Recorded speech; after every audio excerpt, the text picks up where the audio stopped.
Baik, kita mulakan.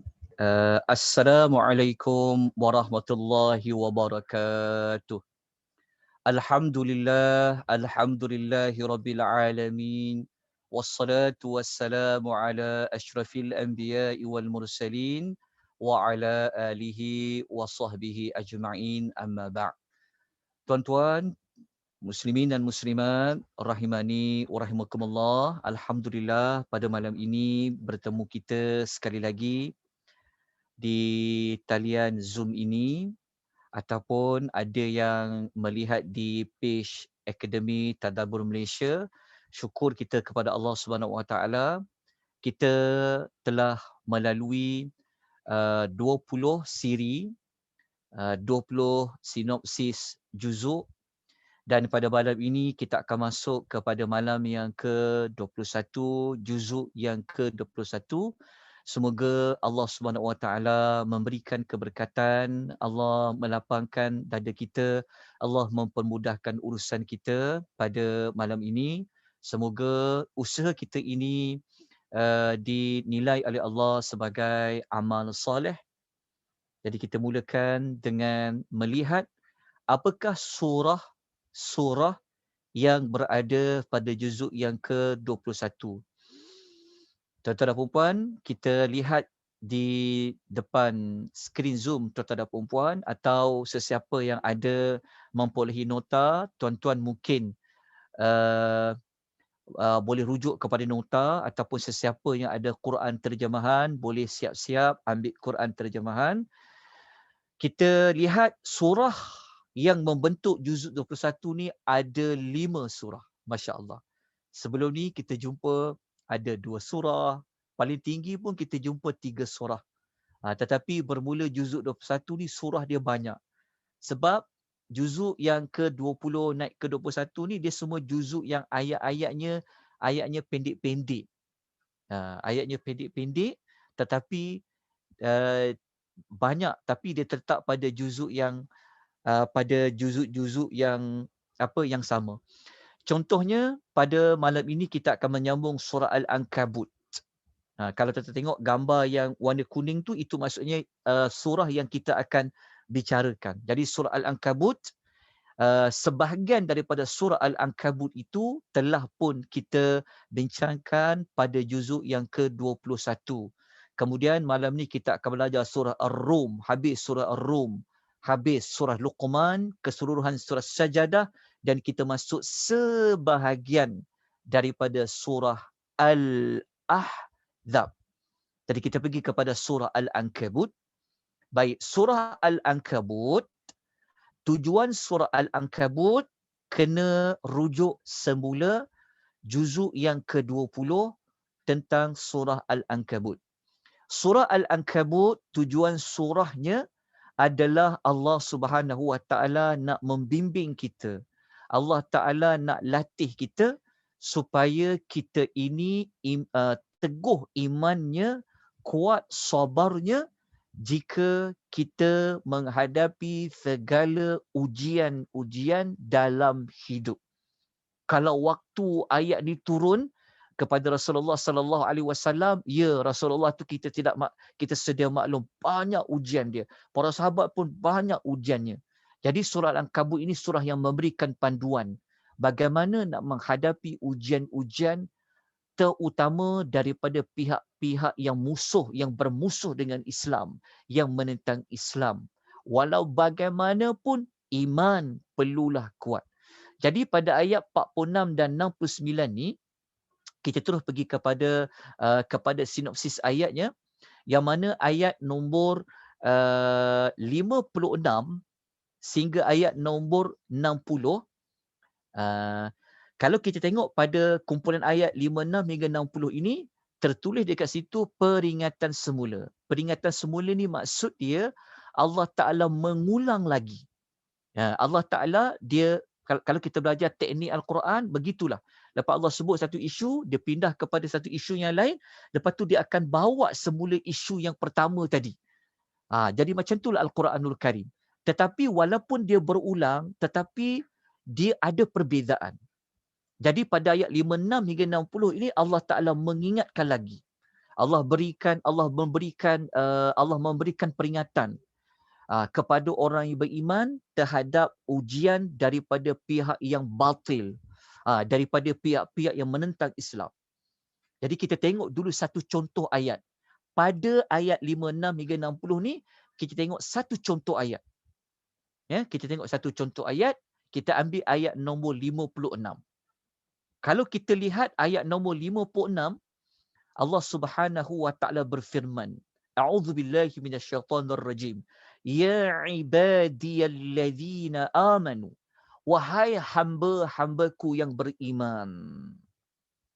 Jadi Allah Ta'ala panggil orang beriman. Jadi kalau kita ni betul-betul nak jadi orang beriman, kita kena buat apa? Jadi Allah Ta'ala kata, Inna ardi. Allah Ta'ala menyebut bahawa sesungguhnya bumiku ini wasi'atun, adalah luas. Fa'iyya fa'budun. Allah Ta'ala kata, maka ikhlaskanlah ibadat kamu kepadaku. Baik. Kalau kita amati, kita lihat pada ayat 56 ni, kenapa Allah kata sesungguhnya bumiku ni adalah luas? Sebenarnya Allah Ta'ala nak ingatkan kepada orang yang diuji, jika dia diuji, ditentang, kalau perlu dia berpindah, kalau perlu dia berhijrah, dia pergilah hijrah.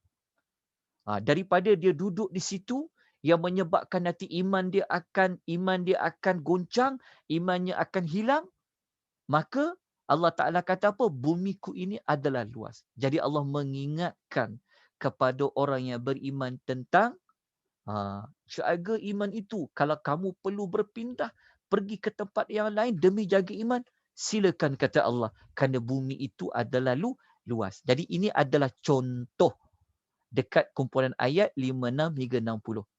Lepas tu kita pergi kepada ayat 61 sampai ayat nombor 67. Allah Ta'ala mengukuhkan tentang keesaan dia. Maksud dia, kan ada pihak yang menentang kan? Macam pihak yang menentang pihak yang menentang Islam. Contoh, kita ambil contoh, kalau tuan-tuan sempat melihat kumpulan ayat yang telah saya sebut pada juzuk yang ke-20, ada banyak contoh-contoh ujian. Contohnya berhadapan ujian dengan ayah dan emak yang masih lagi dalam keadaan kafir. Lepas tu ujian-ujian yang dihadapi oleh para nabi kan. Jadi pada ayat 61 67 ni Allah Ta'ala buktikan bahawa orang yang menentang Islam ni kenapa nak perlu tentang Islam? Kenapa perlu nak ganggu Islam? Kenapa perlu nak menyakiti orang-orang beriman? Kenapa? Jadi Allah Ta'ala tunjukkan tentang sebenarnya yang dia patut bukan tentang, tapi pada sokong. Masuklah Islam itu, berimanlah. Maka Allah buktikan dengan keesaan dia pada ayat 61 sampai 67. Dan kita pergi kepada penutup surah Al-Ankabut. Kalau kita pergi dekat penutup surah Al-Ankabut, kita boleh lihat pada ayat 68 sampai ayat nombor 69, kita akan dapati penutup ayat ni, penutup surah Al-Ankabut ni, dia sangat, penutup dia sebenarnya dia sangat serasi dengan pembuka. Dengan pembuka surah Al-Ankabut. Masih ingat lagi pembuka, permulaan ayat-ayat dalam surah Al-Ankabut, juzuk nombor 20? Okey, kalau kita masih ingat, pada pembukaan surah Al-Ankabut, Allah Ta'ala menyebut tentang apa? Allah menyebut tentang kita tak layak untuk kata kita beriman kalau kita belum lagi diuji.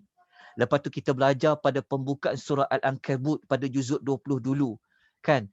Kalau kenapa perlu lalui ujian? Kerana Allah Ta'ala nak tengok tentang kita ini benar-benar beriman ke ataupun kita ni benar-benar berdusta dari sudut ujian tadi. Lepas tu ingat lagi pada juzuk 20, kita ada sebutkan contoh surah Al-Ankabut ini, dia ada banyak menggunakan perkataan huruf jahadah tu, menunjukkan kepada kesungguhan. Maka penutup surah Al-Ankabut, dia menguatkan, mengukuhkan dan sangat serasi dengan pembuka surah Al-Ankabut, iaitu Allah Ta'ala menyuruh bersikap teguh dan bersungguh-sungguh menyampaikan dakwah kepada pihak yang batil, kepada pihak yang menentang. Jadi dekat penutup ni sebenarnya Allah Taala pesan kepada Rasulullah sallallahu alaihi wasallam dalam menyampaikan dakwah. Teguh dan bersungguh-sungguh. Jadi kita tengok contoh ayat yang terakhir sekali dalam surah Al-Ankabut. Kita tengok contoh dia ayat 69. Ni ayat terakhir surah Al-Ankabut ni. Allah Ta'ala menyebutkan apa? Walladzina jahadu. Kenapa saya bulatkan perkataan jahadu? Kerana pada juzuk 20, kita ada menyebutkan salah satu ciri surah Al-Ankabut, dia ada menggunakan perkataan jahada tu kan. Perkataan jihad. Jadi menunjukkan kepada apa? Kesungguhan tu. Dan rupa-rupanya perkataan jahada, jihad, bersungguh-sungguh tu ada sekali lagi sebenarnya pada ayat terakhir sekali surah Al-Ankabut. Allah Ta'ala mengatakan walladzina jahadu, orang yang bersungguh-sungguh. Fina, orang yang bersungguh-sungguh. Fina lanahdiyannahum subulana, kerana dia memenuhi kehendak agama kami. Kehendak agama Allah adalah apa? Sungguh-sungguh hadapi ujian tu, sabar hadapi ujian tu kan. Dakwah sampaikan sungguh-sungguh. Allah Ta'ala kata apa? Mereka ini apa? Allah mengatakan bahawa wa innallaha lama'al muhsinin. Sesungguhnya kami akan memimpin mereka ke jalan-jalan kami. Lanahdiyannahum subulana. Allah Ta'ala kata kalau mereka sungguh-sungguh menghadapi ujian itu, kami akan tolong mereka. Kami akan bantu, kata Allah. Kami akan bimbing mereka. Lepas tu Allah Ta'ala kata apa? Wa innallaha, sesungguhnya Allah, lama'a, benar-benar akan sentiasa bersama dengan al-muhsinin, orang-orang yang memperbaiki amalan dia. Jadi kalau kita tengok pada penutup, dia serasi sesuai dengan pembuka. Sebab itu salah satu ilmu yang tuan-tuan selalu jumpa setiap kali kita bertemu setiap juzuk, tuan-tuan akan dapati ada maklumat tentang pembuka, penutup, pembuka dan penutup kan. Itulah Quran. Jadi kalau kita nak faham Quran ni, ini dia antara kaedah-kaedah nak faham. Jadi kita kena tengok, kita kena baca muqaddimah dulu. Dekat muqaddimah tu dia memberikan gambaran awal. Surah yang nak dibaca ni, surah yang nak dipelajari ni tentang apa. Lepas tu nanti dekat penutup dia, kita akan jumpa balik semula dengan pembuka dia. Jadi itu satu ilmu yang boleh kita belajar.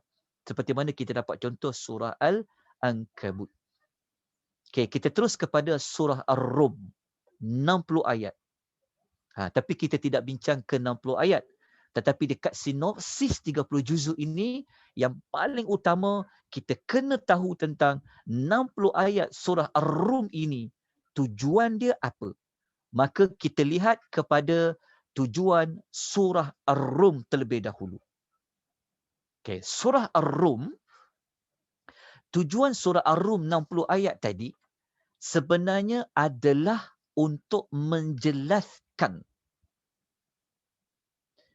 kebenaran janji-janji Allah, sama ada janji itu Allah janji nak tunaikan di dunia ataupun janji itu di hari akhirat. Yang mana janji-janji yang Allah buat tidak pernah Allah tidak tunaikan. Kenapa Allah sentiasa menunaikan janji dia?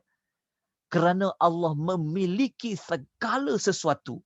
Dialah bagi dia maqalidus samawati wal ard. Allah Ta'ala ni ialah dia pemilik segala-galanya.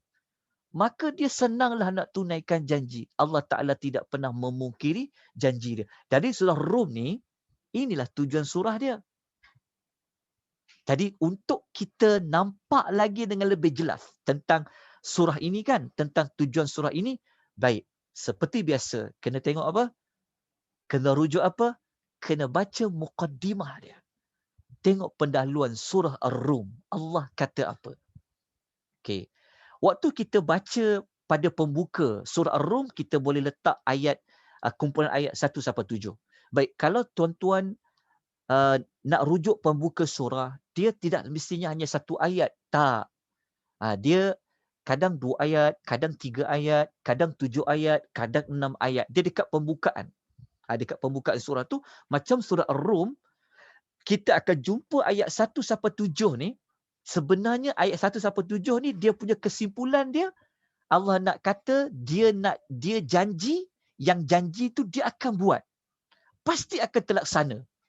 Jadi kita tengok contoh ayat dia supaya nampak dengan lebih jelas. Okey. Kalau kita terus pergi kepada ayat 2, ayat 3, ayat 4 sampailah ayat yang ke-5 dan sampai ayat ke-6. Kita lihat baik-baik ya, perhatikan baik-baik.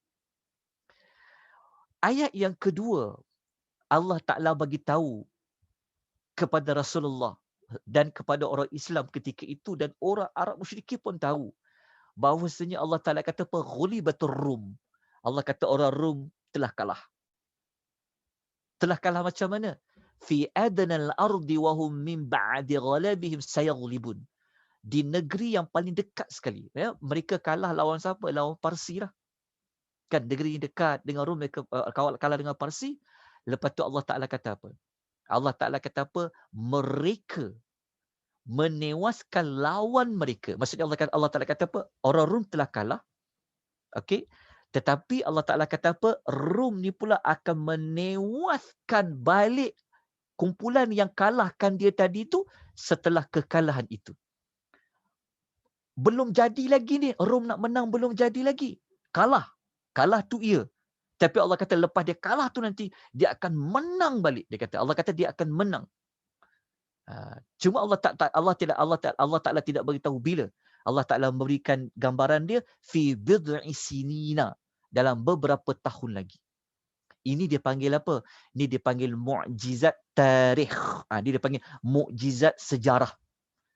Bayangkan Rasulullah boleh tahu Rom itu nanti akan menang beberapa tahun lagi. Ini kan janji Allah. Allah Ta'ala kata. Ini kan Allah Ta'ala sebut, maknanya Allah janji. Lepas tu Allah Ta'ala kata, dia akan menang, kata Allah, dalam beberapa tahun lagi. Kenapa? Kenapa dia boleh menang? Kenapa Allah beritahu macam tu? Kerana Allah Ta'ala kata, lillahil amru. Garis perkataan. Allah kata apa? Lillahil amru. Bagi Allah, segala urusan. Di tangan Allah tu urusan semua dekat dia. Menang pun dia tentukan, kalah pun atas izin dia, menang pun atas izin dia. Allah Ta'ala kata, bagi Allah tu segala urusan. Min qablu wa min ba'du. Sebelum dan selepas berlakunya peristiwa itu. Lepas tu Allah bagi tahu waktu Rom tu akan menang selepas beberapa tahun, yauma idzi yafrahul mu'minun. Pada ketika itu orang beriman akan bergembira. Kenapa orang beriman gembira? Kerana Rom agamanya adalah agama Ahlul Kitab. Berbeza dengan Parsi yang Majusi. Jadi dia lebih dekat dengan orang Islam, orang Islam akan bergembira. Dan apa yang Allah cakap ni, Allah sebut pada ayat 5 dan 6. Allah cakap apa? Allah kata Rum tu dia akan menang berapa tahun lagi. Lepas tu Allah cakap, kenapa dia boleh kata begitu? Kerana Allah Ta'ala kata dia memiliki segala urusan. Lepas tu Allah mengatakan, binasrillah. Rum itu akan menang dengan kemenangan yang diberikan oleh Allah. Lepas tu Allah Ta'ala kata, yanfuru may yasha. Allah memberikan kemenangan kepada siapa yang Allah kendaki dia menang. Wahuwal azizur rahim. Kerana Allah tu dia maha perkasa lagi maha penyayang. Dan pada ayat 6. Kenapa kita merahkan pada ayat nombor 6. Kalau kita tengok di nota ini. Inilah yang kita nak tunjuk bukti bahawa tujuan surah Ar-Rum ini diambil salah satunya pada pembukaan surah Ar-Rum ayat 6. Allah Ta'ala kata apa? Wa'adallah. Allah Ta'ala kata itulah janji Allah. Janji Allah untuk apa? Untuk Rum tu akan menang beberapa tahun lagi. Allah Ta'ala kata dia akan menang dengan pertolongan Allah. Allah Ta'ala boleh tolong saja. Allah Ta'ala boleh tolong sesiapa yang dia kendaki. Kerana Allah tu maha perkasa lagi maha penyayang. Allah Ta'ala kata demilah janji Allah. Lepas tu Allah Ta'ala sebut apa? La yukhlifullahu wa'adahu walakinna akthar nasi la ya'lamun. Allah Ta'ala bagi tahu bahawa Allah tidak pernah mengubah janjinya. Kalau Allah Ta'ala kata dia janji Rom tu akan menang beberapa tahun lagi, dia akan menang. Dan memang terbukti pun dia menang. Apa yang Allah janji itu betul? Iya, kerana Allah itu la yukhlifullahu wa'adah. Kerana Allah tidak pernah mengubah janjinya. Tetapi manusia ni je yang dia tidak tahu. Jadi kan, berdasarkan pembukaan ini, Betul tak dekat tujuan surah tadi ni? Kan? Ini baru pembukaan kan? Kita dah nampak tujuan surah. Apabila kita masuk sinopsis ayat dengan lebih lanjut, kita tengok pada ayat 8 sampailah ayat nombor 53. Wah, besar ni ayat ni, kumpulan ayat ni. Saya ringkaskan. Kita letak ayat 8 sampai 53 ni, kumpulan ayat 8 sampai 53 ni sebenarnya, dia merujuk kepada apa tahu? Dia merujuk kepada Allah Ta'ala nak menunjukkan keagungan dia di dunia dan di hari akhirat. Ni Allah Ta'ala nak membuktikan bahawa segala-galanya di tangan dia. Dia boleh buat apa saja. Dialah Tuhan yang Maha Agung. Jadi Allah buktikan pada ayat 8 hingga ayat nombor 53. Jadi kalau kita nak tengok contoh, kita tengok contoh dia, contoh ayat kan, supaya kita boleh lihat dekat kumpulan ayat ni. Kerja tuan-tuan dan puan-puan lah yang akan tengok balik dengan lebih terperinci. Ayat 8 apa, 10 apa, 15 apa, 20 apa. Tapi ayat 8 hingga 53, dia akan menjurus kepada maklumat ini. Allah Ta'ala menunjukkan dia tu Maha Agung semasa dunia, dan Allah juga menunjukkan dia Maha Agung di hari akhirat. Okay, kita tengok contoh. Okay. Contoh, tapi sebelum kita tengok contoh dulu, kita lihat beberapa ciri khusus surah Ar-Rum. Okay. Dalam surah Ar-Rum, siapa yang ada Quran terjemahan, cepat cari cepat-cepat malam ni, tandakan. Tapi tak apa, dan nota tu saya dah masukkan ayat dia. Surah Ar-Rum lah surah yang paling banyak. Surah yang paling banyak menggunakan perkataan apa? Wa min ayatihi. Allah ulang 6 kali. Tak ada maklumat ini dalam surah yang lain banyak seperti surah Ar-Rum. Apa makna wa min ayatihi? Wa min ayatihi ini 6 kali Allah ulang. Dia membawa makna apa? Antara tanda-tanda yang membuktikan kekuasaannya. Tengok ayat tu bunyinya macam tu. Kenapa Allah ulang ayat tu sampai 6 kali? Surah paling banyak pula yang ada ayat macam ni. Ingat tak tadi tujuan surah apa? Allah Ta'ala kalau dia janji, dia akan laksanakan. Kenapa dia boleh laksanakan apa yang dia janji? Maka Allah Ta'ala buktikanlah. Di antara pembuktian Allah Ta'ala memiliki segala-galanya. Dia maha hebat, dia maha kuasa. Kan? Dia gunakan 6 kali pada surah Ar-Rum perkataan wa min ayatihi. 6 kali tu dekat mana? Kita boleh jumpa ayat 20, 21, 22, 23, 24 dan 25. Kita tengok contoh dia, 2 contoh. Ada 2 tempat. Kita tengok ayat 20 dengan ayat nombor 25. Kalau baca tengok jumpa ayat wa min ayatihi, patut disebut di antara tanda-tanda kekuasaan Allah. Allah bagi contoh. Apa dia? An khalaqakum min turabin thumma idza antum basyarum tantashirun. Ni kalau kita ambil pada ayat nombor 20, Allah menunjukkan tanda dia itu berkuasa ini pada penciptaan kamu daripada tanah. Kemudian kata Allah, kamu semua akan menjadi manusia yang akan dibangkitkan. Baca juga pada ayat nombor 25. Maknanya kalau kita baca ayat 20 dengan 25 ini, dia ada cerita tentang kekuasaan Allah di dunia, kekuasaan Allah di hari akhirat. Lepas tu pada ayat 25 pun macam tu juga.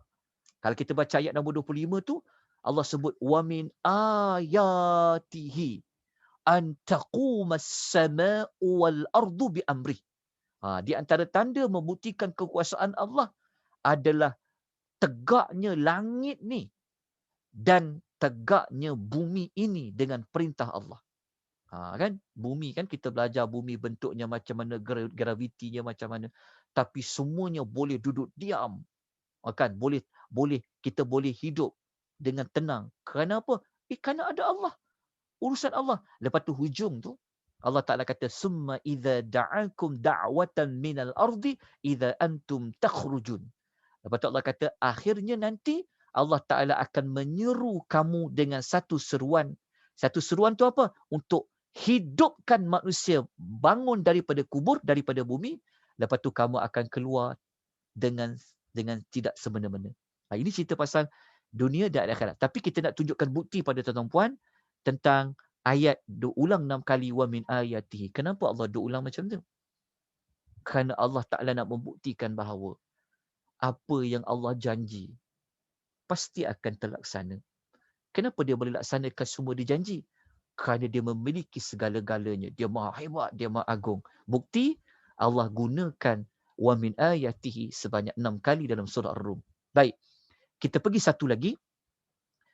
Ciri lain yang nak membuktikan Allah menunaikan janji dia bukan dekat dunia saja. Bukan hanya kisah Rum yang kalah boleh menang, tetapi Allah Ta'ala menjanjikan nanti tentang kemenangan di hari akhirat. Apa yang berlaku di hari akhirat? Allah janji. Jadi nak tahu janji Allah di hari akhirat, kita akan dapati surah Ar-Rum adalah surah yang paling banyak menyebutkan perkataan wa yauma taqumus saa'ah. Wa yauma, dan pada hari taqumu, berlakunya as-saa'ah, hari kiamat. Ini Allah Ta'ala janjilah ni. Dalam bentuk ayat Allah Ta'ala kata, pada hari akan berlakunya hari kiamat. So Allah janji kiamat tu dia akan berlaku. 3 kali Allah ulang di dalam surah Ar-Rum. Berbeza dengan surah yang lain. 3 kali tu ayat 12 ada, 14 ada dan 55 pun ada. Saya dah bawakan contoh dekat situ. Wa yauma taqumu sa'atu yublisul mujrimun. Wa yauma taqumu sa'atu yauma idzi yatafarraqun. Wa yauma taqumu sa'atu yuqsimul mujrimuna ma labithu ghaira sa'ah kadzalika kanu yufakun. Ini Allah janji tentang peristiwa yang akan berlaku di hari akhirat. Pasti jadi tak? Pasti jadi tak macam tu? Kalau kita baca ayat 12 ni kan, Allah janji nanti di hari akhirat orang berdosa tu akan jadi apa? Yublisu. Yublisu tu maksudnya apa? Dia membisu dan berputus asa. Tengok. Allah Ta'ala janji. Sebenarnya janji Allah Ta'ala ni orang-orang Arab musyrikin, mereka dah nampak depan mata. Sebab apa? Sebab dia tahu Rom itu akan menang dan terbukti menang. Jadi Allah Ta'ala menunjukkan janji dia yang berlaku di hari akhirat. Orang yang berdosa ini, dia akan berputus asa. Dia akan diam 1000 bahasa. Itulah perkataan yublisu. Lepas tu kalau kita baca pada ayat nombor 14 tu, Allah Ta'ala mengatakan, wa yauma taqumus sa'ah yauma idzin yatafarraqun. Kita baca ayat nombor 14 tu, Allah Ta'ala mengatakan bahawa nanti di hari akhirat, mereka ini akan terpecah kepada beberapa kumpulan. Jadi ini adalah contoh-contoh ayat yang menunjukkan bahawa surah Rum ni, dia mempunyai ciri-ciri Allah Ta'ala kata dia janji, dia akan tunaikan. Janji Allah bukan sekadar dekat dunia saja. Bukan sekadar kisah Rum itu telah menang, tetapi Allah janji juga apa yang akan berlaku di hari akhirat. Kita boleh lihat pada penggunaan perkataan wa yauma taqumus saa'ah. Pada hari berlakunya kiamat. Maknanya kiamat tu betul-betul berlaku. Dia janji, dia akan buat. Baik. Kita pergi terus kepada penutup surah. Lajunya kan? Okey. Kalau kita tengok pada sinopsis tadi, pada ayat nombor 54 dengan ayat nombor 60 pada surah Ar-Rum itu, Allah Ta'ala mengingatkan tentang janji dia berkaitan dengan hari kiamat. Jadi tuan bukalah pada ayat nombor 54 sampailah ayat nombor 60. Kena tengoklah pada ayat 4 dengan 60 ni apa yang akan jadi. Kan? Jadi, kita tengok kepada penutup. Penutup surah Ar-Rum ini Allah sebut tentang apa? Ambil ayat last sekali 60. Okey. Kita akan dapati penutup surah Ar-Rum dia sama macam pembuka surah Ar-Rum. Sama tu dari sudut apa? Dari sudut janji. Kalau pembuka surah Ar-Rum, Allah Ta'ala janji Rum itu akan menang, mengalahkan musuh dia selepas beberapa tahun, maka pada penutup surah Ar-Rum, Allah janji akan tolong orang-orang yang beriman. Jadi penutup dengan pembuka itu mempunyai keserasian, mempunyai pertalian yang sangat rapat.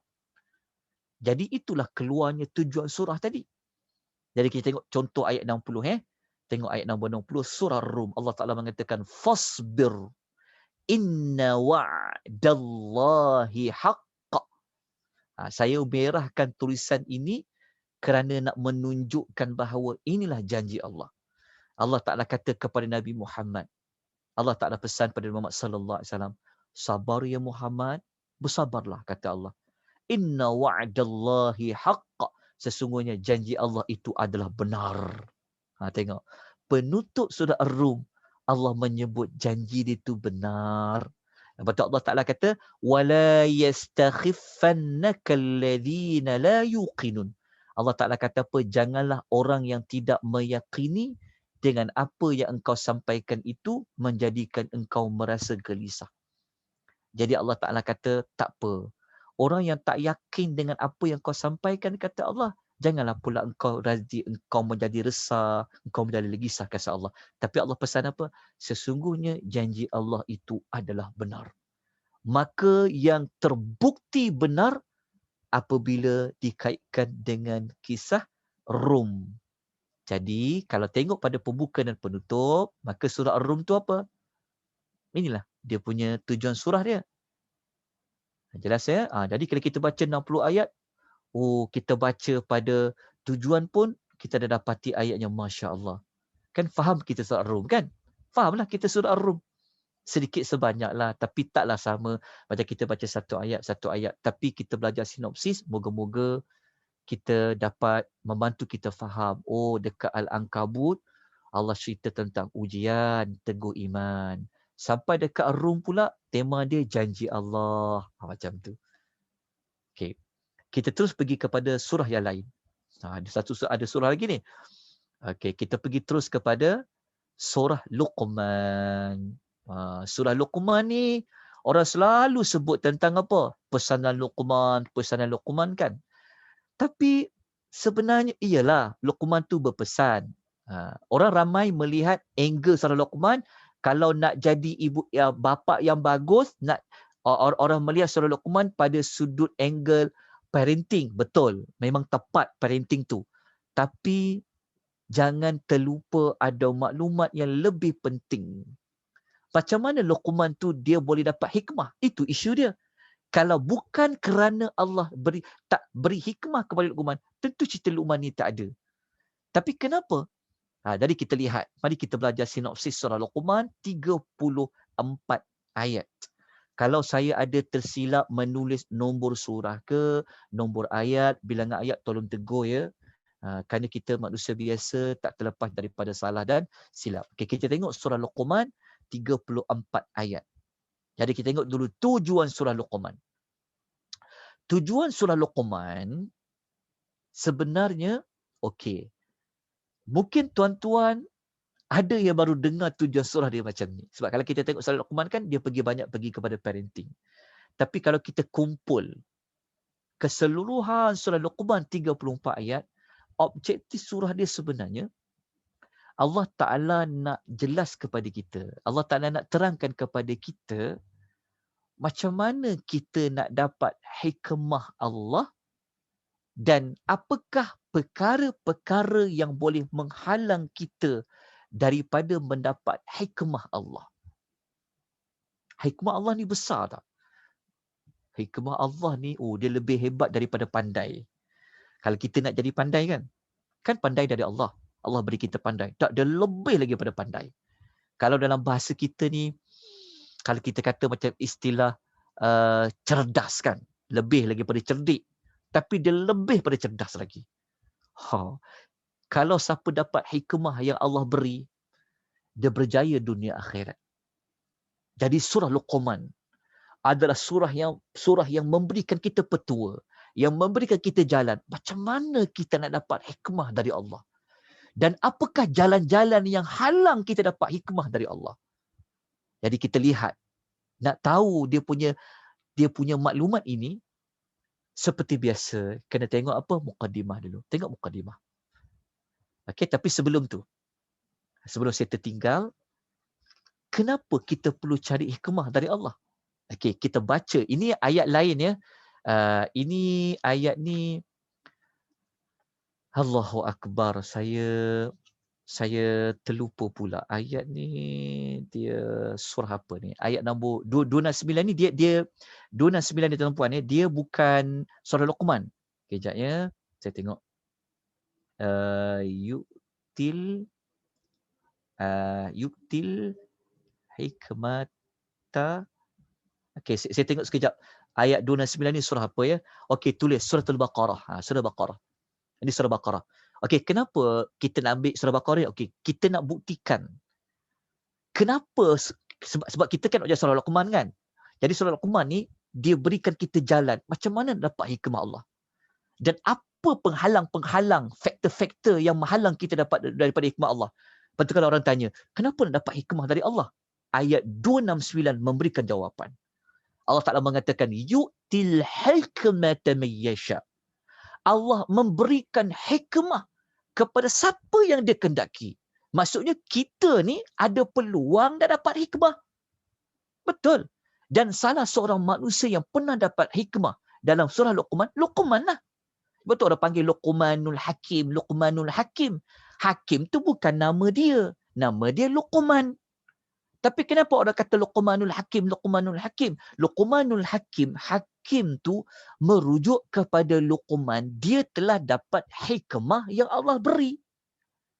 Tapi sebenarnya bukan Luqman saja yang layak dapat hikmah. Nabi-Nabi pun dah dapat hikmah tu. Tapi Allah sebut ayat 269, Allah Ta'ala kata Allah memberikan hikmah kepada siapa yang dia kendaki. Siapa yang dapat hikmah Allah Ta'ala ni? Allah Ta'ala kata apa? وَمَنْ يُؤْتَ الْحِكْمَةَ فَقَدْ أُوتِيَ خَيْرًا كَثِيرًا. Tengok Allah Ta'ala kata, siapa yang dapat hikmah tu, maka sesungguhnya dia telah dapat kebaikan yang banyak. Jadi, kalau kita nak dapat kebaikan yang banyak dari Allah, cari hikmah Allah tu. Macam mana nak cari hikmah Allah Ta'ala tu? Suratul Luqman memberikan jawapan. Macam mana nak dapat hikmah Allah Ta'ala tu? Jadi antara contoh orang yang telah dapat hikmah, Luqman. Okey, maknanya Luqman, dia telah mendapat kebaikan yang banyak Allah beri kepada dia. Tetapi dekat kisah Luqman, kita akan gali. Apakah faktor yang menyebabkan boleh dapat hikmah? Jadi Allah Ta'ala kata, وَمَا يَذَّكَّرُ إِلَّا أُولُو الْأَلْبَابِ. Allah mengatakan, hanya orang yang berakal sahaja yang akan dapat mengambil pelajaran. Jadi jom malam ni kita bongkarkan surah Luqman untuk kita mencari hikmah Allah. Siapa dapat hikmah Allah, dia dapat kebaikan yang banyak. Rupa-rupanya kita baca surah Luqman selama ini, kita tertinggal maklumat yang penting. Luqman ini bukan sekadar bentangkan kisah Luqman, tetapi sebenarnya pada Luqman itu ada hikmah yang telah Allah beri. Jadi, kita pergi kepada sinopsis ayat dia. Jadi, sebelum kita masuk secara ringkas, kita lihat pembukaan ayat. Kalau kita baca pada pembukaan ayat surah Luqman, Allah Ta'ala sebut tentang hikmah. Allah Ta'ala kata apa? Tilka ayatul kitabil hakim. Allah Ta'ala kata inilah ayat-ayat Al-Quran yang mengandungi hikmah. Kadang-kadang kita baca permulaan surah, kadang-kadang Allah Ta'ala kata Quran ni mubin. Betul tak? Kadang-kadang Allah Ta'ala kata Quran ni hakim. Dan dalam surah Luqman, ada kisah Luqman yang dapat hikmah. Dekat pembukaan surah Luqman pun Allah menyebut tentang hikmah. Tapi Allah menyebut tentang hikmah, dia itulah sumber hikmahnya. Sumber hikmah tu ada pada mana? Ada pada Quran. Allah kata, tilka ayatul kitabil hakim. Quran yang mengandungi hikmah. Jadi kita gali Quran tu, kita belajar sinopsis 30 juzuk, kita bongkar surah Luqman untuk kita mencari hikmah tu. Okay? Jadi kita terus pergi kepada sinopsis dia. Okey, kalau kita buka kepada kumpulan ayat 1 sampailah ayat nombor 9, yang ini kita akan jumpa tentang ini pembukaan surah Luqman. Allah Ta'ala mencerita kita tentang dua perbezaan manusia terhadap hikmahnya Al-Quran. Kan Allah Ta'ala kata tadi, Quran itu hakim kan, mengandung hikmah. Maka pada permulaan ayat surah Luqman, dalam kumpulan ayat 1 hingga 9 ni, Allah menceritakan ada orang yang dia ambil hikmah Quran tu. Dan ada orang yang sombong, tak nak ambil hikmah Quran tu. Allah cerita pada ayat 1 sampai 9. Lepas tu dalam masa yang sama Allah menyebutkan apa balasan kepada orang yang ambil hikmah Quran tu dan orang yang meninggalkan hikmah Quran. Moga-moga ya kita yang ikuti setiap malam sinopsis 30 juzuk ya. Kita boleh tidur awal, penat, puasa, buat lagi tarawih, buat lagi witir. Tapi moga-moga usaha kita yang sikit ini kita dapat hikmah dari Allah. Sebab apa? Sebab kita menggali Al-Quran. Kita bongkarkan Quran ni apa tujuan dia? Sebab Quran tadi Al-Hakim. Dan Allah janji balasan. Moga-moga kita termasuk orang yang mendapat apa? Mendapat rahmat dan petunjuk daripada Al-Quran. Sebab salah satu hikmah Al-Quran, Allah memberikan hidayah, Allah memberikan kita rahmat. Jadi moga-moga kita termasuk orang yang dapat hikmah dari Allah. Amin. Malam 10 terakhir kan. Kalau kita orang doa kan cakap je amin dapat kebaikan. Baik, pada kumpulan ayat 10 sampai ayat 11, Allah Ta'ala memaparkan beberapa contoh penciptaan Allah yang mengandungi hikmahnya. Nanti kena tengoklah contoh-contoh yang Allah ciptakan. Sebab setiap penciptaan yang Allah ciptakan, dia ada hikmah dia. So Allah paparkan sebahagian daripadanya. Kemudian barulah jumpa kisah Luqman pada ayat 12 hingga 19. Sebab tu kalau kita tak buat sinopsis surah, kita tak belajar tujuan surah, kita dah abaikan tujuan sebenar surah Luqman ni. Sebab orang apabila sebut buka Luqman, dia akan pergi kepada Luqman saja. Tapi sebenarnya, kenapa kisah Luqman tu Allah letak? Kerana dia telah dapat hikmah. Macam mana dia dapat hikmah? Nanti kita akan tengok pada ayat dia.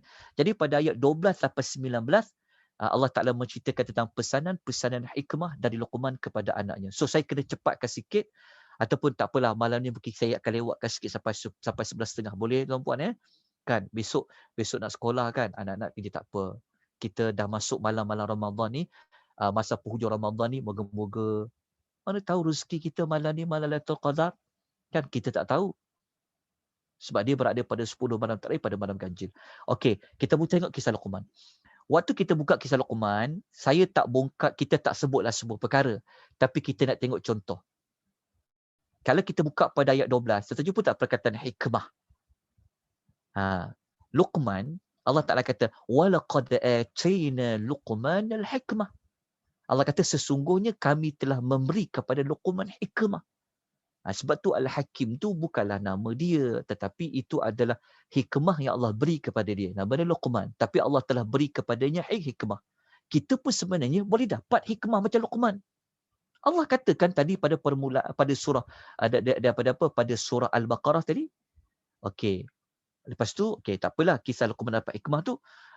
Lepas tu kita tengok kepada dalam kisah Luqman waktu dia pesan dekat anak dia. Kan sebab dia dapat hikmah kan. Allah beri dia hikmah. Jadi dalam kata-kata dia, pesanan dia itu mengandung hikmah. Sebab dia dapat hikmah, maka apabila dia dapat hikmah, dia sampaikan kepada anaknya tentu perkara yang ada hikmah. Sebenarnya dalam kisah Luqman, dia telah berikan kita faktor macam mana dapat hikmah Allah. Pada pesanan adatnya yang pertama sekali dia pesan ke anak dia apa? Ini paling utama sekali. Dalam banyak-banyak dia pesan ke anak dia. Dia pesan kepada anaknya. Dia kata apa? Ya bunayya la tusyrik billah. Inna syirka la zulmul azim. Dia kata ke anak dia kata, wahai anak kesayanganku, dia kata, jangan engkau mempersekutukan Allah. Sesungguhnya jika engkau membuat syirik kepada Allah, itu kezaliman yang besar. Sebenarnya pada pesanan Luqman yang pertama ni, ayat nombor 13 ni, inilah sebenarnya salah satu faktor macam mana kita nak dapat hikmah dari Allah. Syarat dia apa? Jangan mempersekutukan Allah dengan sesuatu. Okey, ini daripada pesanan Luqman. Kita terus pergi kepada sinopsis ayat yang lain. Okey, kita boleh lihat pada ayat 20 sampai 32, dan yang paling penting kita pergi kepada penutup. Kita pergi kepada penutup ayat 33 sampai 34. Ni penutup surah Luqman. Ingat, jangan abaikan penutup surah. Pembuka dah tahu penutup surah tu jangan abaikan. Kerana pada penutup ini, dia ada maklumat yang penting. Pada penutup surah Luqman, Allah Ta'ala ada sebut 4 cara macam mana nak dapat hikmah Allah. Dalam masa yang sama, Allah selitkan dengan pengetahuan dia. Ilmu Allah itu. Okey, 4 cara tu boleh jumpa dekat ayat nombor berapa? Kita boleh jumpa dekat ayat 33. Tolong tandakan. Ayat 33 ni ada 4 cara macam mana nak dapat hikmah dari Allah. Kalau kita dapat hikmah dari Allah, kita boleh jadi bapa seperti Luqman. Iya, bukan Luqman saja. Sebab Allah boleh beri kepada siapa dia nak. Tapi ada syarat dia. Ada jalan dia. Jalan dia apa? Okey, dalam masa yang sama, ayat nombor 4 ni dia bagi tahu tentang apa penghalang nak dapat hikmah Allah. Secara tak langsung. Kita tengok. Ayat nombor 33 ni Allah Ta'ala kata, Ya ayuhan nasu taqu rabbakum wakhshaw yawman la yajzi walidun an waladi wala mauludun huwa jazin an walidihi syai'a. Inna wa'dallahi haqqa. Okey. Sebenarnya cara yang pertama dalam ayat 33 ni sebenarnya kita kena bertakwa kepada Allah. Itu nombor 1. Ittaqu rabbakum. Nombor 2, Allah Ta'ala kata, wakhshaw yawma. Takutilah hari akhirat. Nombor 2, takwa pada Allah. Yang ketiga, kita kena beriman tentang kedatangan hari akhirat, tapi kena ada perasaan takut nak pergi hari akhirat tu nanti. Itu yang kedua. Yang ketiga apa? Yang ketiga, faktor yang ketiga ni Allah Ta'ala kata, فَلَا تَغُرَّنَّكُمُ الْحَيَاةُ الدُّنْيَا. Yang ketiga Allah Ta'ala kata, jangan kamu terpedaya dengan kehidupan dunia. Itu yang ketiga. Siapa yang terpedaya dengan perhiasan dunia, itulah penghalang dia nak dapat hikmah Allah. Tapi jika dia tak terpedaya dengan kehidupan dunia, itulah jalan nak dapat hikmah Allah. Yang keempat apa? Wala yaghurrannakum billahil ghurur. Jangan kamu terpedaya dengan penipu dalam mentaati Allah. Tahu tak terpedaya dengan penipu tu siapa? Syaitan. Yang keempat, jangan terpedaya dengan penipu dalam mentaati Allah. Dia merujuk kepada syaitan. Jangan. Itu 4 cara. Siapa yang terpedaya daripada syaitan, terpedaya dengan syaitan, dia tak dapat hikmah Allah. Siapa yang terpedaya, dia tamak dengan hidup dunia dia, kan, dia tak dapat hikmah dari Allah. Dia telah kehilangan kebaikan yang banyak. Jadi itu adalah penutup suratul Luqman. Walaupun ada ayat nombor 34, tapi kita ambil ayat 33 ini sebagai penutup. Kerana dia berkaitan dengan hikmah yang kita nak cari pada tujuan surah. Jadi kalau kita gabung yang kisah Luqman dengan penutup ini, ada 5 lah. Ada 5 nak dapat jalan, nak dapat hikmah dari Allah Subhanahu Wa Taala. Habislah suratul Luqman. Okey, kita lanjutkan dengan surah As-Sajadah. Oh, ada lagi ni Sajadah, kan? Dia banyak sikit surah ni, tapi dia pendek-pendek. Okey, kita tengok surah As-Sajadah 30 ayat. Okey. Surah Sajadah ni tujuan dia apa? Sajadah 30 ayat ni. Okey. Ramai orang dia baca surah Sajadah kerana dia nak sujud sejadah. Ramai orang dia baca surah Sajadah pagi Jumaat tu kerana dia nak sujud sejadah je. Ada setengah surah dia pendekkan ayat punya nak dapat sujud sejadah tu. Ya Allah, kesiannya lah kan. Ya Allah, kalau dia belajar, sebenarnya surah sejadah tu bukan sebab nak sujud sejadah. Kalau nak sujud sejadah, banyak surah-surah lain ada sujud sejadah. Tujuan Nabi suruh baca pagi Jumaat bukan sebab nak sujud sejadah. Kalau nak baca surah sejadah, baca surah Al-Alaq je. Ada surah sejadah juga. Tapi sebenarnya tujuan surat sajadah ni sebenarnya untuk apa? Kenapa baca tiap minggu? Sebenarnya Allah Ta'ala nak recharge kita, tahu tak? Siapa yang faham surah sejadah, dia baca setiap pagi Jumaat tu, kan? Sebenarnya Allah Ta'ala nak ingatkan tentang apa? Allah nak suruh kita ni jadi sentiasa tunduk pada Allah. pasrah pada Allah, ikut Allah. Dalam masa sama Allah nak suruh kita sentiasa takut pada dia. Lepas tu bukan sekadar takut, kita juga selalu mengharapkan rahmat dia. Mengharapkan apa? Takut pada siapa? Tunduk pada siapa? Tunduk, takut dan harap kepada keagungan Allah yang Maha Pencipta dan Maha Pentadbir alam semesta. Sebab tu kalau siapa baca surah Sajadah, dia akan jumpa maklumat yang Allah itu agung dari sudut mencipta dan dari sudut mentadbir semesta alam. Jadi kalau dia tahu Allah itu yang agung, Allah Ta'ala tu Maha Pencipta, dia Maha Pentadbir sekalian alam, maka kita kena buat apa? Kena tunduk pada dia. Kena takut pada dia. Kena harap pada dia. Itu yang ada simbolik. Ada sujud sajadah. Tapi bukan kerana nak sujud sajadah semata-mata. Tapi lepas habis sembahyang, bongkak dengan Allah. Sombong dengan Allah. Kata bukan-bukan pasal Islam. Macam-macam. Tak ada takut dengan Allah. Itu tak ada faedah kalau dia sembahyang baca surah sajadah. Surah sajadah. Tapi sebenarnya kalau kita baca surah sajadah, kita makin tunduk pada Allah, makin takut pada Allah, makin mengharapkan rahmat dari Allah Subhanahu wa taala. Jadi kita tengok sinopsis ringkas surah sajadah. Okey, sinopsis ringkas surah sajadah ni, okey, kalau kita baca pada kumpulan ayat pertama tu, Allah menyebut tentang wahyu Al-Quran. Ayat 4 sampai ayat 6, Allah Ta'ala buktikan tentang dia itu pentadbir segala urusan, pentadbir bumi, dan dia juga mengetahui segala perkara gaib. Tuan-tuan bacalah pada ayat 4 sampai 6, dan pada ayat 7 sampai 9, ayat 7 sampai 9 ni lah ada kaitan penciptaan Adam. Kalau tak ada Adam, tak adalah kita. Sebab ada Adam, adalah kita. Jadi siapa yang menciptakan Adam tanpa bapa, tanpa ibu? Allah. Jadi nak tahu Allah menciptakan Adam, permulaan dia surah Sajadah. Sebenarnya surah Sajadah nak cerita pada kita asal usul kejadian Adam. Tanpa Adam tak adalah kita. Jadi Allah nak sedarkan kita ni siapa? Jadi kata kita baca pada ayat 7 sampai 9 tu ada perkataan wa bada'a khalqal insani min tin. Jadi apabila kita sedar diri, selama ni kita bongkak dengan pangkat, dengan darjat. Betul tak? Tapi apabila kita sembahyang ikut imam, baca surah Sajadah ni, Allah Ta'ala nak sedarkan kita, engkau tu tak ada apa-apa pun. Engkau tu dulu daripada tanah. Kerana Adam tadi tanah. Allah sedarkan kita. Jadi apabila kita dah tersedar daripada kelalaian, terkesan dengan maklumat surah Sajadah tu, kita akan jadi orang yang tunduk, orang yang patuh, orang yang takut pada Allah. Itulah sebab surah Sajadah. Lepas tu pula, selepas Allah sebut tentang maklumat tadi, Allah Ta'ala tunjuk dekat kita. Manusia yang apabila Allah sebut, tengok, apabila Allah sebut pada ayat 4 sampai ayat 9 ni kan, dia tu berkuasa, dia mentadbir alam, mentadbir bumi, dia tahu perkara gaib, dia ciptakan manusia, betul tak? Sampai jadi manusia yang lengkap.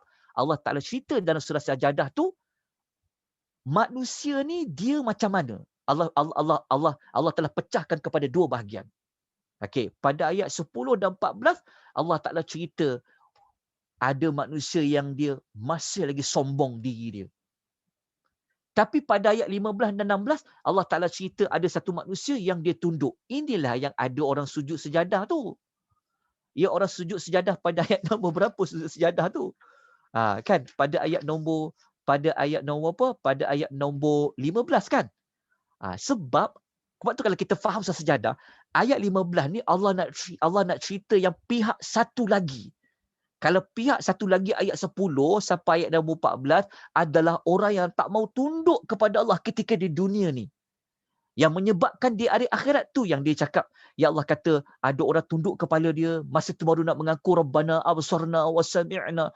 Kan dia kata, ya Allah sekarang ni baru kami tengok, baru dah kami nak dengar, kembalikan kami kat dunia. Itu cerita tentang orang yang menyombong diri ketika di dunia. Tapi pada ayat 15 sampai ayat nombor 16, Allah Ta'ala cerita ada orang ni, dia dengar ayat Allah, dia cepat-cepatlah. Dia buat apa? Kharru sujada. Dia tunduk pada Allah. Lepas tu, masuk pada ayat 17 sampai 22, Allah Ta'ala cerita pada kita, apa balasan nak bagi kepada orang yang ayat 10 sampai 14? Apa balasan yang dapat pada orang buat ayat 15 sampai ayat nombor 16? Kemudian, Allah Ta'ala sebut dengan beberapa maklumat lain. Bacalah ayat nombor 23 sampai 25. Ini Allah Ta'ala bawa kisah contoh Nabi Musa. Tapi kenapa Allah bawa kisah Nabi Musa? Okey, dekat ayat 23-25 ni, sebenarnya Allah Ta'ala nak bawa contoh kisah umat terdahulu yang sama macam tadi tu. Ada yang beriman kepada Musa. Ni Allah Ta'ala bawa contoh. Kisah manusia yang beriman kepada Nabi Musa. Maka Allah beri dia apa? Allah berikan balasan dia kepada dia. Ni ayat 23 sampai 25. Lepas tu, dekat ayat 26 sampai 27, Allah bawa contoh lain. Keagungan dan kebesaran Allah Subhanahu wa ta'ala. Kita kena tengok. Dua contoh tu, 26 satu contoh, ayat 27 satu contoh.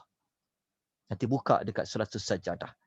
Dan penutup surah As-Sajadah pada ayat 28 sampailah ayat nombor 30, Allah menyebut tentang keagungan kekuasaan dia terhadap hari pembalasan, dan Allah perintah supaya Nabi sabar meneruskan dakwahnya pada ayat nombor 30. Itu yang kita jumpa perkataan yang Allah kata fa'arid anhum wantazir. Allah Taala kata palinglah daripada mereka yang menentang, tak apa, kau teruskan dakwah, tak apa, kata Allah, wantazir, tunggulah, sesungguhnya mereka juga itu menunggu. Maka habislah surah Sajadah. Jadi moga-moga kita dapat kembang luaskan pemahaman kita. Sebab selama ni baca surah Sajadah pasti nak sujud sejadah, tapi tak tunduk pada Allah, tak menjadi orang yang tidak mahu. Jadi maksud hikmah sunnah baca surah Sajadah tu tak sampai. Rupa-rupanya surah Sajadah ini adalah surah yang mengingatkan kita setiap minggu. Supaya apa? Supaya kita tunduk pada Allah, sentiasa pasang takut pada Allah, sentiasa mengharapkan Allah Subhanahu wa ta'ala. Jadi simbolik kepada orang yang tunduk itu yang ada pada istilah yang dia sujud sajadah. Kan kita sujud sajadah ni kan kita tunduk, menundukkan, kita hina pada Allah Subhanahu wa ta'ala. Maka kita pergi kepada surah yang terakhir sekali, juzuk 21, iaitu surah Al-Ahzab. Okey, ada waktu lagi kan? Sikit lagi. Okey, ada lebih kurang 5 minit, 6 minit. Okey, surah Al-Ahzab, kita ambil separuh daripada surah Al-Ahzab untuk kita bincang juzuk 21 ini. Kita terus pergi kepada tujuan surah Al-Ahzab. Surah Al-Ahzab ni, okey, mungkin tuan-tuan yang biasa ikut belajar sinopsis, mungkin tuan-tuan sebut Al-Ahzab, mesti ingat perang Ahzab kan? Perang Ahzab. Betul. Memang ada kaitan dengan perang Ahzab. Tetapi daripada perang Ahzab tu sebenarnya, dia sebenarnya hujungnya dia akan pergi kepada, sebab tu kalau baca surah Al-Ahzab, jangan tengok ayat pasal perang Ahzab je. Tertinggal ayat yang sebelum, selepas perang Ahzab tu. Jadi kita gabung semua surah Al-Ahzab. Okey? Sebenarnya surah Al-Ahzab yang berjumlah 73 ayat ni, kan, 73 ayat, sebenarnya Allah Ta'ala nak bimbing kita supaya kita dengan Nabi ni sami'na wa ata'na. Kita kena taat, kita kena yakin dengan kenabian Nabi Muhammad sallallahu alaihi wasallam tu pada setiap keadaan, bukan hanya dalam perang, tapi semua keadaan. Maknanya kita ni kan kena taat pada Nabi. Nabi dah tak ada, tapi Nabi tinggalkan kita Quran, Nabi tinggalkan kita apa? Nabi tinggalkan kita hadis dia. Jadi ikut semua apa yang Nabi perintahkan. Tinggalkan apa yang Nabi larang. Kerana surah Al-Ahzab dia membawa tujuan itu. Untuk kita mengukuhkan tujuan surah Al-Ahzabnya sebegini, kita tengok pembukaan surah Al-Ahzab. Tapi sebelum tu, surah Al-Ahzab adalah surah yang paling banyak menyebut tentang perkataan An-Nabi.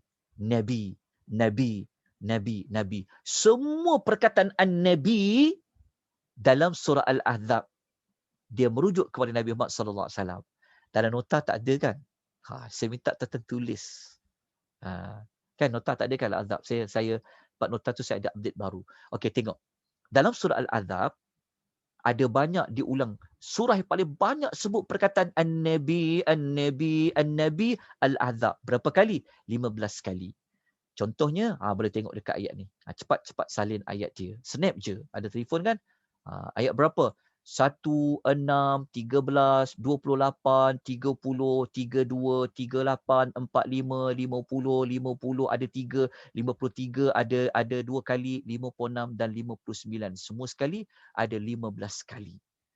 Sebab itu, ada sebahagian ulama, mereka buat tujuan surah Al-Ahzab ni, sebenarnya dia berkata surah Al-Ahzab ni adalah surah yang menunjukkan kemuliaan Rasulullah. Betul juga sebenarnya. Sama je dengan tujuan yang kita bincangkan tadi. Sebab apa? Sebab surah Al-Ahzab ni, dia cerita tentang Nabi sampai pengulangan perkataan Nabi tu 15 kali. Tak ada pada surah yang lain. Maknanya surah Al-Ahzab bukan sekadar angle-nya tengok perang azab tu, tapi sebenarnya memaparkan kelebihan Rasulullah, hak-hak Rasulullah yang perlu ditunaikan. Jadi kita terus pergi tujuan surah, apa dia tadi? Disebabkan cerita pasal Nabi dalam surah ni, pasal keluarga Nabi sendiri dalam surah ni, maka kita dengan Nabi kena buat apa? Kita dengan Nabi kena taat, kena percaya dengan segala ajaran Nabi. Bila-bila pun kalau Nabi lah masih hidup lagi dengan kita, setiap waktu, setiap saat, setiap keadaan, waktu senang ke, waktu susah ke, kita kena taat kepada Rasulullah sallallahu alaihi wasallam. Jadi kita tengok sinopsis ayat dia. Pendek je sinopsis ayat dia, sebab ada ayat sampai 30 kan, juzuk untuk juzuk ke-21. Okey, permulaan surah Al-Ahzab, Allah perintah kepada Rasulullah sallallahu alaihi wasallam beberapa perkara. Sebab itu kalau kita ikut Nabi, sebenarnya kita ikutlah Allah. Kalau kita langgar perintah Nabi, kita langgarlah perintah Allah. Sebab apa? Sebab Rasulullah tu dia buat semua yang Allah perintahkan. Jadi kalau kita nak tahu apa yang Allah perintah kepada Nabi Muhammad ini, tengok kepada pembukaan surah Al-Ahzab, kita akan jumpa. Okey, ada beberapa perkara. Nombor satu, kalau kita baca dekat ayat pertama, Allah pesan kepada Nabi. Tengok, saya tunjukkan satu lagi contoh. Ada perkataan An-Nabi kan. Ayat pertama pun dah jumpa perkataan Ya Nabi. Ya ayuhan Nabi. Dekat ayat pertama ni Allah sebut. Perintah Nabi pertama apa? Bertakwa kepada Allah. Yang kedua apa? Jangan patuh kepada kehendak orang kafir dan orang munafik. Dan yang ketiga apa? Allah Ta'ala kata, ikutilah apa yang diwahyukan kepadamu daripada Tuhanmu. Nabi ni, dia ikut semua apa yang Allah wahyukan. Sebab itu, Aisyah mengatakan Nabi ni adalah Quran. Akhlak Nabi itu adalah akhlak Al-Quran. Bahkan kita dengar selalu kan falsafah mengatakan, kalau nak tengok Quran berjalan, itulah Nabi Muhammad SAW. Sebab Nabi buat apa yang Allah perintahkan. Allah Ta'ala kata bertakwa kepada Allah. Nabi orang yang paling bertakwa sekali. Allah Ta'ala kata jangan ikut kehendak orang kafir dan orang munafik. Ya, Nabi tak ikut orang kafir dan orang munafik. Walaupun Nabi dia ancam bunuh, macam-macam orang munafik buat, Nabi tetap tak ikut. Lepas tu, Nabi ikut apa yang Allah wahyukan. Dan yang berikutnya, keempat, Allah suruh Nabi bertawakal. Bukan bertakwa ni, saya tersalah tulis ni. Bertawakal kepada Allah. Wa tawakkal ala Allah. Wa kafa billahi wakila. Bertawakal kepada Allah. Dan Nabi lah orang yang paling bertawakal sekali kepada Allah. Ini bermakna daripada surah Al-Ahzab mengajar kepada kita apa? Kita taatlah Nabi. Ikutlah segala Nabi cakap. Tinggalkan apa Nabi larang. Kita kena benarkan segala apa yang Nabi sampaikan. Benarkan semua apa yang Nabi sampaikan. Kenapa? Kerana Nabi manusia yang telah bertakwa kepada Allah. Nabi adalah orang yang mengikut semua wahyu Allah. Dan Nabi orang yang paling kuat tawakalnya kepada Allah. Dan dalam surah Al-Ahzab ini, pada ayat 9 sampai 27, separuh kan daripada surah Al-Ahzab, Allah Ta'ala cerita tentang kisah peperangan Ahzab yang sangat payah. Sebab Al-Ahzab ni, musuh ni dia bergabung dengan banyak kumpulan. Ayat 9 sampai 27, kisah peperangan Ahzab. Jadi, janganlah kita apabila baca surah Al-Ahzab, ingat perang Ahzab saja. Tapi kita terlupa. Dalam surah Al-Ahzab, ada mengulang banyak kali perkataan An-Nabi. Jadi, tujuan surah Al-Ahzab, apa dia? Yang kita sebut tadi itulah. Membimbing kita menjadi manusia yang supaya taat sepenuhnya kepada Nabi SAW. percaya kepada Nabi SAW dalam setiap keadaan. Sebab tu kita kena selalu baca hadis Nabi. Orang baca Quran ni sebenarnya dia baca apa pesanan yang Nabi pernah ikut lah. Sebab tu orang yang cinta kepada Allah dan Rasul, orang yang dekat dengan Quran. Ya? Sebab Nabi tinggalkan kita juga Al-Quran. Cerita, okay? Maka habislah surah Al-Ahzab. Jadi tamatlah juzuk 21. InsyaAllah juzuk 22 kita akan sambung pada malam berikutnya. Kita akan sambung lagi separuh ayat dalam suratul Al-Ahzab. Okey. Sekejap. Oh. Apa ni? Ayat 46. Okey. Kalau ada sebarang persoalan, tuan-tuan boleh bertanya di Telegram ya. Di Telegram Q&A Akademi Tadabbur Malaysia. Tuan-tuan tanya je kat situ soalan. Tapi tuan-tuan, tapi saya akan jawab nanti. Saya akan kumpul, nanti saya akan jawab. Ada dah jawapan-jawapan tu saya dah kumpul. Nanti saya jawab. Jadi tuan-tuan masuk dekat situ soalan-soalan yang tanya dekat bahagian chat yang tak sempat saya nak jawab. Okey. Jadi tuan-tuan boleh tanya nanti dekat Q&A Telegram Q&A Akademi Tadabbur Malaysia. Nanti saya akan bagi jawapan dekat situ. Tapi beri ruang kat saya, peluang kat saya untuk saya cari jawapan yang tepat. Sebab tu saya akan jawab kemudian. Tak apa, tak perlu kita terkejar-kejar nak tahu maklumat tu. Sabar, nanti kita akan bagi jawapan dia. Dah ada dah jawapan tu. Macam jawapan yang ada tanya tentang, ada yang dah tanya soalan tentang, contoh ada yang bertanya tentang soalan semalam yang kata, betul ke Nabi Musa ni dia termakan bara api? Sebenarnya ada jawapan tu. Memang ada. Dia tidak ada hadis. Tetapi dia berdasarkan kepada kata-kata Abdullah bin Abbas. Abdullah bin Abbas saja yang berpendapat macam tu. Dia yang tafsirkan. Dia yang kata memang Musa ni dia termakan bara api. Macam mana dia boleh tafsir macam tu? Sebab kan ada ayat doa surah Taha tu kan. Dia kata Rabbi syrah li sadri wa yassir li amri wahlul 'uqdatam min lisani. Kan Nabi Musa doa, ya Allah lancarkanlah lidahku ni kan. Kenapa dia nak minta lancar lidah? Kat situ yang para ulama ulas, macam Ibnu Abbas ulas, dia kata sebab dia pernah makan bara api. Tapi ayat Quran tak ada sebut pun. Hadis Nabi pun tak ada sebut.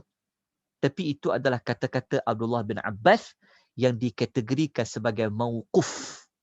Maksudnya, itu hanya pendapat Ibnu Abbas.